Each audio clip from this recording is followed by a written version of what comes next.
இன்னைக்கு நம்ம பார்க்க போகிற செலிபிரிட்டி ஜீ தமிழில் இப்போ ரொம்ப ஃபேமஸாக டெலிகாஸ்ட் ஆகிட்டு இருக்க கார்த்திகை தீபம் சீரியலோட ஹீரோயினான தீபாவை பற்றி தான். இவங்கள பற்றின ஃபுல் டீட்டெயில்ஸ் தெரிஞ்சுக்கிறதுக்கு முன்னாடி சேனலை சப்ஸ்கிரைப் பண்ணாதவங்க மறக்காமல் சப்ஸ்கிரைப் பண்ணிக்கோங்க. அப்போ தான் நாங்கள் போடுற வீடியோஸ் எல்லாம் உங்களுக்கு நோட்டிஃபிகேஷனாக வரும். வாங்க வீடியோக்குள்ளே போகலாம். இவங்களோட உண்மையான பெயர் ஆர்த்திகா. இவங்க கேரளத்தில் உள்ள கோட்டயத்தில் 1996 பிறந்திருக்கிறாங்க. இவங்களுக்கு 2 அக்கா ஒரு தங்கச்சி இருக்கிறாங்க. தன்னோட பள்ளி படிப்பு கல்லூரி படிப்பு ரெண்டையுமே கேரளாவில் உள்ள கோட்டயத்தில் தான் இவங்க படிச்சிருக்காங்க. ஒரு ஆர்சி ஸ்கூலில் தான் இவங்க படிச்சிருக்காங்க. அங்கே உள்ள சிஸ்டர்ஸ் எல்லாமே ரொம்பவே ஸ்ட்ரிக்ட் அப்படிங்கிறதுனால ஆர்த்திகா ஸ்கூல் டைமும் சரி காலேஜ் டைமும் சரி எந்த ஒரு கிளாஸையுமே பங்க் பண்ணதே இல்லையாம். ஃப்ரெண்ட்ஸோட பெருசாக வெளியே போனதும் இல்லையாம். இவங்களோட பெஸ்ட் ஃப்ரெண்டு அப்படின்னு சொல்லணும்னா அது எங்கள் அம்மா மட்டும்தான் அப்படிங்கிற மாதிரி சொல்லியிருக்கிறாங்க. ஏன்னா அக்காவுக்கும் இவங்களுக்கும் அடிக்கடி சண்டை வந்துகிட்டே தான் இருக்குமா. ஸ்கூலு விட்டு கிளாஸை விட்டு வெளியே வரும்போதே அக்கா வா வீட்டுக்கு போகலாம் அப்படிங்கிற மாதிரி எந்த ஒரு இடத்துக்குமே போக விடாத அளவுக்கு அந்த அளவு ஸ்ட்ரிக்டாகவே வளர்த்துருக்காங்க. ஸ்கூல் டைம்லேயும் சரி காலேஜ் டைம்லேயும் சரி. அதுக்கப்புறம் இவங்க கொஞ்ச நாள் ஒர்க் பண்ணியிருந்துருக்கிறாங்க. அப்போ தான் மாதவி அப்படிங்கிற ஒரு மலையாள ஷார்ட் ஃபிலிமில் நடிக்கிறதுக்கு வாய்ப்பு கிடச்சிருக்கு. அப்போது சுந்தரி சீரியல் ஹீரோவோடு சேர்ந்து இவங்க நடிக்கிறாங்க. அந்த கார்த்திக்கு தான் ஆக்சுவலாக இந்த கார்த்திகை தீபத்துக்கு சிபாரிசு பண்ணியிருக்காங்க. ஆனால் நிறைய பேர் அதை எப்படி புரிஞ்சுக்கிட்டாங்க அப்படின்னா கார்த்திகை தீபம் சீரியலோட கார்த்திக் தான் ரெக்கமெண்ட் பண்ணியிருக்காங்க. ஏன்னா ஏற்கனவே பிளாக் அண்ட் ஒயிட்டு படம் வேற 2 பேரும் சேர்ந்து நடிச்சிருக்காங்க. அதனால அதில் எனக்கு கெமிஸ்ட்ரி செட் ஆகுது, அதனால நடிக்க வைங்க அப்படின்னு சொல்லிட்டு நிறைய சோசியல் மீடியாவில் இந்த மாதிரி ரூமர்ஸும் பரவிக்கிட்டு வருது. ஆனால் அதெல்லாம் உண்மை கிடையாது. அதுக்கு முன்னாடியே இவங்க தீவன் வா பகையண்டா இப்படின்ற படம்லாம் நடிச்சிருக்காங்க. ஆக்சுவலாக இவங்கள இந்த சீரியலுக்குள்ளே தமிழ் இண்டஸ்ட்ரிக்குள்ளே கொண்டு வந்தது யார் அப்படின்னா சேது படத்தோட ஹீரோயினான அபிதா அவர்கள் தான் கொண்டு வந்திருக்காங்க. ஏன்னா 2 பேருமே பக்கத்து வீடாக ஒரே ஊர். ஸோ என்ன பண்ணியிருக்காங்க அப்படின்னா நீ கண்டிப்பாக உனக்கு தமிழ் இண்டஸ்ட்ரி மிகப்பெரிய வரவேற்பு கிடைக்கும். நீ மலையாளத்தில் நடிச்சிருந்தாலும் தமிழில் போய் நடி, கண்டிப்பாக உனக்கு வரவேற்பு கிடைக்கும் அப்படிங்கிற மாதிரி சொல்லியிருக்காங்க. அது மட்டும் இல்லாமல் சுந்தரி சீரியலோட கார்த்திக்கும் சொன்னதுனால 2 பேரும் சொன்னதை கேட்டுக்கிட்டு தான் இவங்க தமிழில் நடிக்கணுன்னே வந்திருக்காங்க.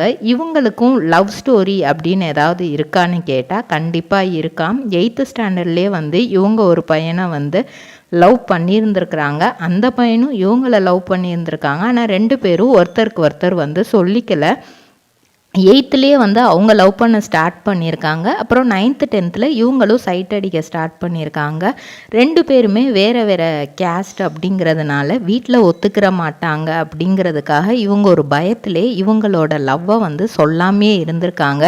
எதர்ச்சியாக 2020 ஸ்கூல் குரூப் ஒன்று ஸ்டார்ட் பண்ணி ஒரு அலுமினி மீட்டுக்காக அந்த குரூப்பை ஸ்டார்ட் பண்ணியிருக்காங்க. அப்போது பார்த்தா அவங்கள கிட்ட பேசும்போது அவங்களுக்கு வேற ஒரு ரிலேஷன்ஷிப்பில் அவங்க இப்போ இருக்காங்க. கரண்ட்லி அவங்க வேற ஒரு ரிலேஷன்ஷிப் அவங்களுக்கு கல்யாணம் ஆயிடுச்சு அப்படிங்கிறதெல்லாம் இவங்களுக்கு தெரிய வருது. ஸோ அந்த ஒரு சுவாரஸ்யமான விஷயத்தையும் அவங்க ஒரு இன்டர்வியூவில் சொல்லியிருக்காங்க. அது மட்டும் இல்லாமல் ட்ரெயினில் வரும்போது ஒருத்தர் எல்லாருமே நான் ஒரு சீரியலில் நடிக்கிறேன், எல்லாரோட அட்டென்ஷனுமே என் மேலே இருக்கும்போது ஒரே ஒருத்தர் மட்டும் அவரோட வேலையை அவர் பார்த்துட்டு இருந்தார். என்னை பார்த்தா எல்லாரும் விட எனக்கு என்னை கண்டுக்காத அவர் மேலே தான் எனக்கு அட்டென்ஷனாக இருந்தது. அவரை நெக்ஸ்ட்டு எங்கேயாவது பார்ப்போமா மீட் பண்ணுவோமா அப்படின்லாம் இருந்தது.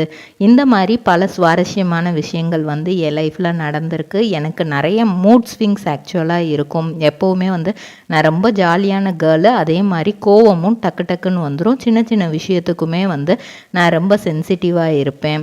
கார்த்திகை பற்றி கேட்கணும் அப்படின்னா அவர் செட்டில் மட்டும்தான் என்கிட்ட பேசுவார். மற்றபடி அவருக்கும் எனக்கும் பெருசாக ஃபோன் நம்பர் எக்ஸ்சேஞ்சு, மெசேஜ் பண்ணிக்கிறது, சேட் பண்ணிக்கிறது அந்த மாதிரிலாம் எதுவும் கிடையாது. செட்டுக்கு வந்தால் நல்லபடியாக பேசுவார், இது பண்ணுவார், நல்லா ஃப்ரெண்ட்லியாக இருப்பார். அது மட்டும்தான். நானுமே எப்படின்னா 20 days ஷூட்டிங் இருந்துச்சு அப்படின்னா பேலன்ஸ் 10 days அம்மாவோட ஸ்பெண்ட் பண்ணுறதுக்காக கேரளா போயிடுவேன். அந்த டைமில் ஃபோன் எதுவுமே எடுக்க மாட்டேன். என்னோட ரசிகர்கள் நிறையா பேர் வந்து நான் மெசேஜ் பண்ணாலும் நீங்கள் மெசேஜ் பண்ண மாட்டீங்கன்ற கோவத்தில் இருப்பீங்க. அவங்களுக்கு எல்லாத்துக்கும் நான் ஒன்றே ஒன்று தான் சொல்லிக்க விரும்புகிறேன்.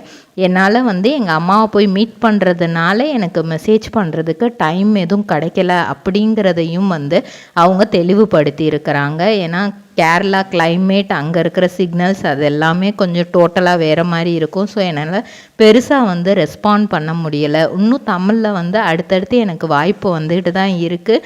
ஆனால் வந்து ஃபேமிலியை மிஸ் பண்ணுறதுனால வந்து மலையாளத்தில் நம்ம நடிக்கலாமா அப்படிங்கிற ஒரு பிளானும் எனக்குள்ளே ஓடிட்டுருக்கு.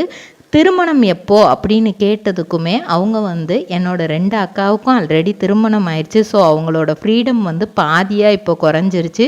என் தங்கச்சிக்கும் கல்யாணம் ஆயிடுச்சு, அவளோட ஃப்ரீடமும் பாதியாக குறைஞ்சிருச்சு. அதனால் வந்து எனக்கு இப்போதைக்கு கல்யாணம் பண்ணிக்கிற ஆசை இல்லை. அந்த ஏஜ் வரும்போது அம்மா கண்டிப்பாக ஒரு நல்ல பையனை பார்த்து எனக்கு செட் ஆகிற மாதிரி ஒரு பையனை பார்த்து திருமணம் செஞ்சு வைப்பாங்க அப்படிங்கிற நம்பிக்கை வந்து எனக்கு இருக்குது.